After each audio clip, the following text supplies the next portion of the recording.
There is something people misunderstand about highly unreachable empaths. They assume distance means detachment. They assume silence means coldness. They assume withdrawal means loss of care. But in reality, when an empath pulls back without warning, it is rarely about shutting people out emotionally. It is about protecting what remains of their energy and emotional safety. For someone who feels deeply, constantly absorbing emotions from others can become overwhelming. They may not always show it, but every interaction leaves an imprint. Every conflict, subtle manipulation, inconsistency, or emotional imbalance adds weight. Over time, carrying that weight without proper boundaries becomes exhausting.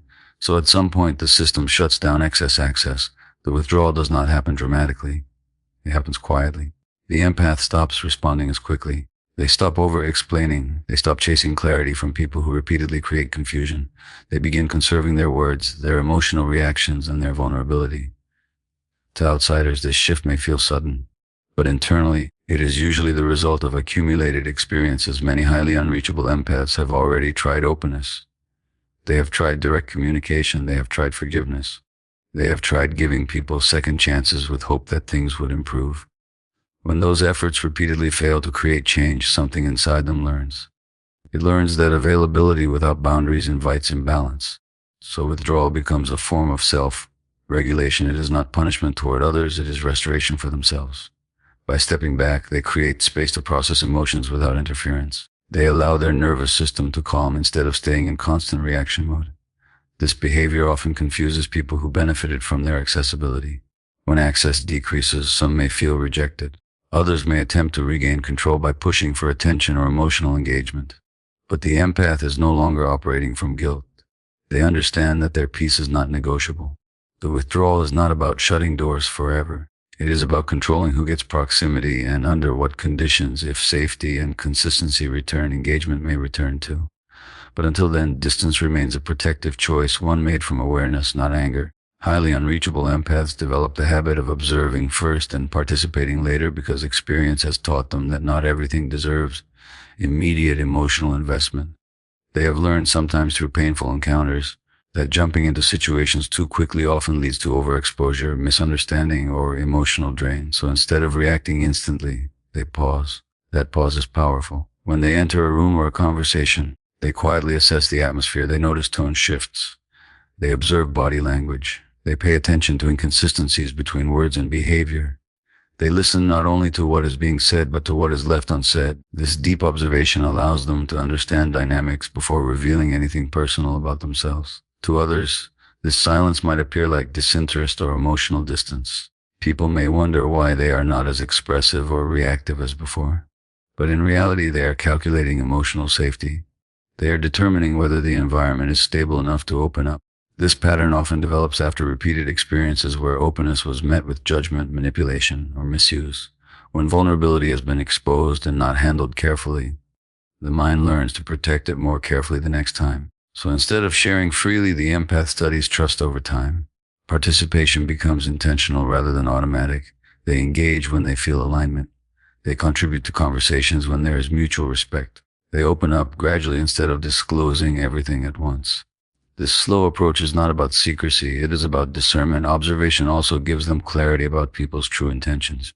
When you watch long enough, patterns reveal themselves.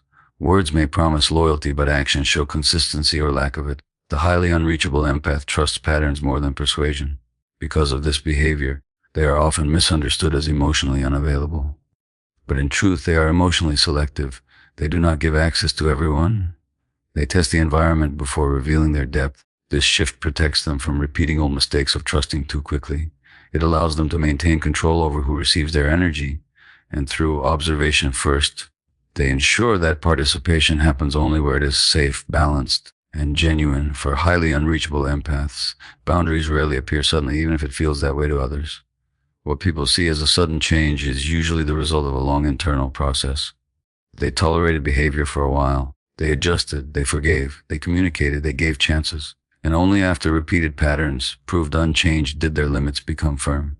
By the time boundaries are expressed clearly, they have already been tested quietly. This is why it can seem like they transformed overnight.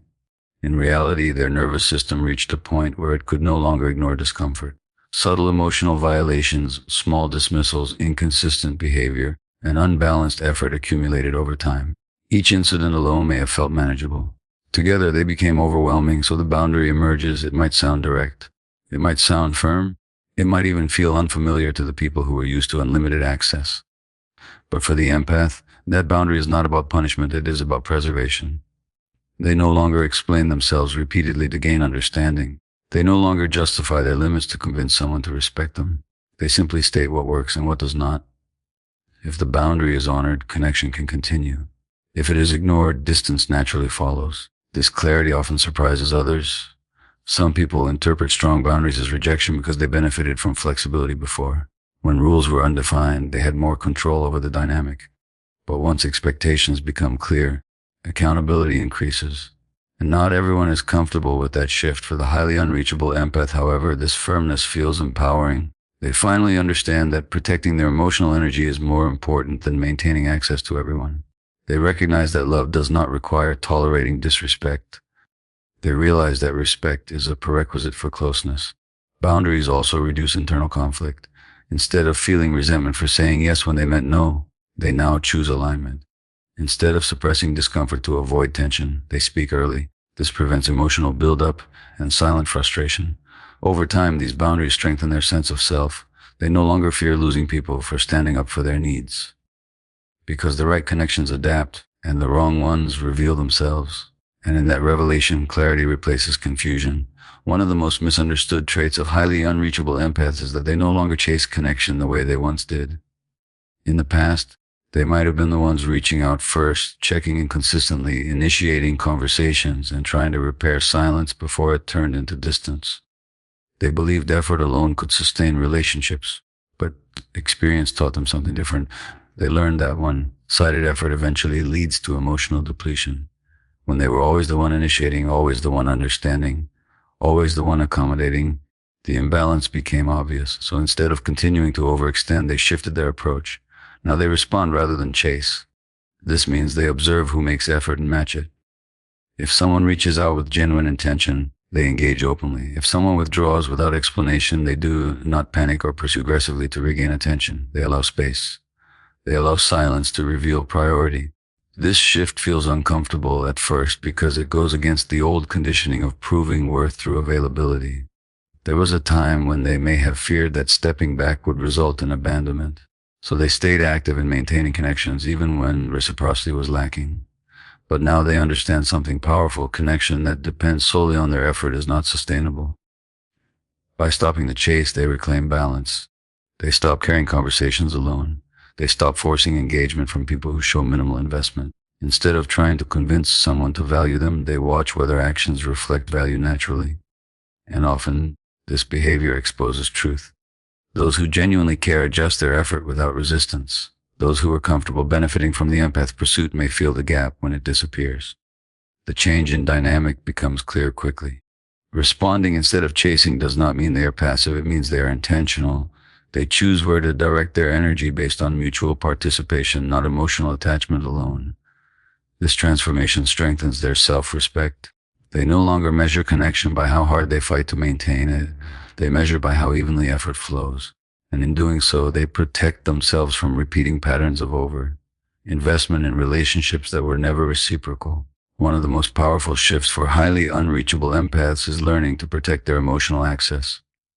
In the past, access to their thoughts, feelings, struggles, and vulnerabilities may have been given freely, sometimes too freely. They trusted quickly. They opened up deeply. They believed that sharing their inner world would create closeness and understanding. But experience taught them that not everyone treats vulnerability with care. Some people listened only to respond, not to understand. Some used personal information later in conflict. Some became closer temporarily but disappeared once emotional support was no longer convenient. After repeated experiences like this, the empath begins to realize that openness without discernment can create unnecessary exposure. So they change how they share. Protecting emotional access does not mean becoming secretive or distant. It means becoming selective. Instead of revealing everything at the beginning of a connection, they observe first. They allow trust to develop slowly through consistent behavior rather than immediate emotional intensity. Depth becomes something earned, not automatically granted. They start paying attention to who respects their boundaries when they say, "I'm not ready to talk about that." They notice who responds with patience instead of pressure. They see who honors their silence without trying to force transparency. Those signals determine who receives deeper layers of them. Because of this shift, conversations feel different.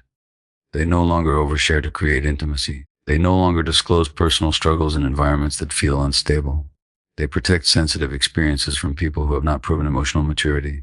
And when they do open up, it is intentional and grounded, not impulsive. This protection also strengthens their sense of control. When access is guarded, manipulation becomes harder. When information is shared thoughtfully, it cannot be easily used against them. They reduce vulnerability to emotional misuse simply by being aware of where and with whom they invest transparency. Some people may interpret this change as secrecy or emotional withdrawal, but in reality it is self-respect. Highly unreachable empaths understand that their inner world is valuable. It deserves safety. It deserves reciprocity. It deserves trust that is built through action, not words. By protecting their emotional access, they preserve their depth for those who truly deserve it, and that preservation keeps them powerful for a long time. Highly unreachable empaths were defined by how much they adapted to others. Their emotional flexibility, sensitivity, and deep understanding made them dependable and approachable. But as life experiences accumulate, something shifts inside them. They begin to realize that independence is not rejection, it is restoration. Emotional independence develops after repeated situations where relying too heavily on others led to disappointment. They may have depended on someone for reassurance, consistency, or support, only to find that those needs were not always met. Over time, they learned that waiting for external validation left them feeling unstable. So they stopped waiting. Instead, they started building internal stability. Emotional independence means they regulate their feelings without immediately seeking comfort from others. When something hurts, they process it first before sharing it. When conflict arises, they reflect before reacting. When doubt appears, they evaluate their own perspective instead of instantly asking someone else for confirmation. This does not mean they avoid connection or refuse support. It means they are no longer dependent on others to manage their emotional equilibrium. They can stand on their own even while being in relationships. Their strength becomes self-contained. Because of this shift, they appear more grounded. They are not constantly seeking reassurance. They do not need frequent validation to feel secure. They trust their judgment more than external opinions. And when advice is given, they consider it, but they do not surrender their intuition to it. Some people may interpret this independence as distance. They might feel that the empath no longer needs them in the same way. And in a sense, that is true. The empath no longer attaches survival to connection. They attach choice to connection. This transformation brings peace. When emotional stability comes from within, relationships become optional rather than necessary for self-worth. The empath engages because they want to, not because they fear being alone. They stay because the connection is healthy, not because dependency keeps them there. Independence also protects them from manipulation. When someone attempts to create guilt or emotional pressure, the highly unreachable empath can recognize it without internal collapse. They respond calmly instead of reacting defensively. In this stage, they are still compassionate, but now they are emotionally self-sufficient. And that self-sufficiency is what makes them truly unreachable, not from others, but from unhealthy dependence.